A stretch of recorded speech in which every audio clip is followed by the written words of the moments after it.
In Go, functions don't always need to have a name. You can create functions in line and call them directly or use them directly. And we refer to these kind of functions as anonymous functions or function literals. And so that's what we're going to have a look at in this one. But first of all, why might you want to create an anonymous function? And so here are some of the use cases. Writing short local pieces of behavior. So by that what we mean is like pieces of behavior which you're only going to need once. You don't need a function which is going to be passed around the application. It's just going to be kind of one-shot deal here. Avoid unnecessary named functions, kind of what we've just been talking about. Passing behavior around as values, and so we'll look at that when we use function values and creating simple one-off functions. Okay, so let's get into a demo. So thinking back to what we did with function values, let's actually assign this anonymous function to a variable. So greet, short declaration syntax, so this is a variable name, and then because the function is going to be anonymous, we don't need a name, so we can define it like so. Give it some functionality, and then I can just call it like so.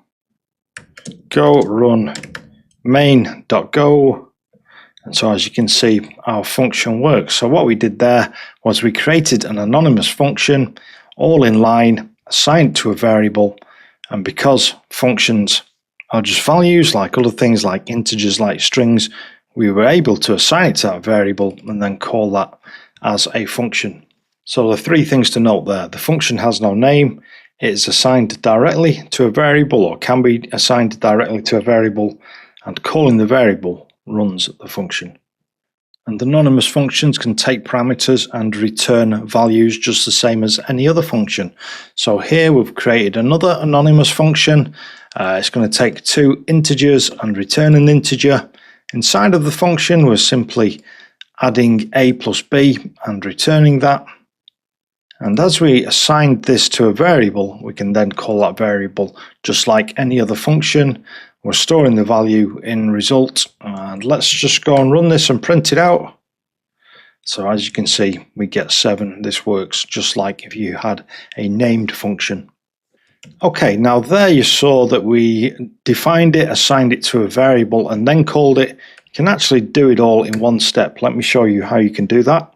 So we'll say func of a parameter called message. This will be a string. And then let's just print out that message. So format println message. And then to call this, well, if you think about how you call it when you had a variable, you just use the parentheses and pass in any arguments. And it's when you use these parentheses that the function actually gets called. And so that's why we can do it all in one line by adding the parentheses here, and we'll add a message which should be a string. So we'll say hello from an anonymous function. Let's run this. Okay, and it prints that out. Now let's show you what the equivalent will be if we assign this to a variable. So I'm going to grab some of this. Don't need all of it. If we were assigning it to a variable, this is just for your sort of mental reference to see what we did differently there and why this worked. So there what we're doing is we're assigning it to this variable called message, no parentheses, so we're not calling this inline. What we need to do to call this is say message and then the text. So just look at the two differences there. When we assign it to a variable, we don't include the parentheses, but if we just want to do it all in one line without assigning to a variable, then we just call it straight away by appending on the parentheses to the end of the function definition, and then that will get called. As part of the text version of this lesson, there's an extra little section called Anonymous Functions as Function Values, and it's just explaining that anonymous functions are still function values, so they can be stored and passed around. So check out that section also. And now it's time for a challenge. So this one's going to combine a little bit of what we did in the functions as values lesson and also the anonymous function stuff that we've just looked at there. So write a program that declares a variable of a function type. So step one, that's all you need to do. Declare a variable of function type. No function functionality or anything like that. Just a simple declaration. And then assign an anonymous function that takes two integers and returns an integer. So you're assigning an anonymous function that takes two integers and returns an integer to the variable which you declared or created in step one. So that should make you think about how you define the signature when you perform step one.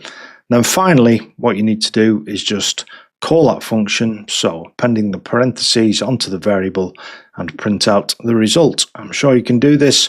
Pause me now and give that a go. Okay, step one, declare a variable of function type. But we need to bear step two in mind here when we create this, because the signature needs to be able to work with what we're going to do in step two. So the function is going to need to be able to take two integer parameters and return an integer. So when we declare this function as a variable, then that's what we need to do. Okay, step two, assign an anonymous function. So we have our calculate variable. We need to assign an anonymous function. I'll call the parameters a and b. Then this needs to return an integer, so let's just return a plus b. You may have gone with something different. You might have done a subtraction or a multiplication. That doesn't matter. What matters is actually just functionally or programmatically getting this correct. The main thing that we need to understand here is that we are assigning an anonymous function to a variable of function type. Okay, final step is to call this. So we'll inline this, we'll print out the result and call it all in one line. We'll say 3 and 4. So we should see a result of 7 when we run this. Go run main.go, and indeed we do get 7. So going back to the lesson that we did previously, we've declared a variable of function type. We've then assigned an anonymous function to that variable, and then we've been able to call it. Okay, so they have anonymous functions, another tool in your tool set. One of these things that you're probably most likely to come across in other people's code before you start using them yourself. So now you know when you see a function without a name, you're dealing with an anonymous function. You know what it means and how it can be used. Hope you've enjoyed this one. Give the video a like. Make sure you subscribe if you want YouTube to keep showing you more Go Bytes. And if you have a friend that's learning Go and you think they might enjoy this one, why not share it with them? Let's all learn together.